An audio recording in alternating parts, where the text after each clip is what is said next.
রে, বাপের বাড়ি থেকে কিছু শিখে আসিস নি? আপনাকে বললাম আমার বাপের বাড়ি নিয়ে কোনো কথা বলবো না। বাপের বাড়ি নিয়ে কথা বলবো না? যা যে উঠোন কুড়া। আচ্ছা মা, উঠোনটা সারাবেলা শুধু আমাদেরই কাজ করতে হবে। শুধু উঠোন কুড়ালে তার হবে না, বাড়ির এখনো অনেক কাজ বাকি আছে।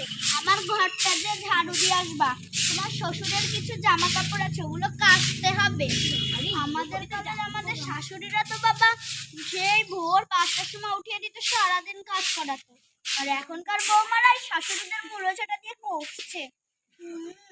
আমি জামা কাপড় পরে রোই করে আসি না, করে না, তাড়াতাড়ি যা। দেখ তো কিভাবে পান বলি আমার ছেলেটাকে খেতে কি দিয়েছে সকালবেলায়? নাকি নাকি নাচতে চলে গেছে পাড়াডাঙ্গাতে? তা আমি এখন তো ভাত চড়াইনি। ওই তো ভোরবেলা উঠে পাড়াডাঙ্গায় বেড়াবি আর ভাত চড়াবো তো আমি এখন চড়িয়ে দিচ্ছি। শালার মুখ পুরি। সে আমার ছেলেটা এই কোথায় খেতে গেল? আসো। এই বাবু, খেতে বাবু। আসো। আরে কি খাওয়াচ্ছিস? করলা ভাজা? আমার ছেলে ভাত খাবে?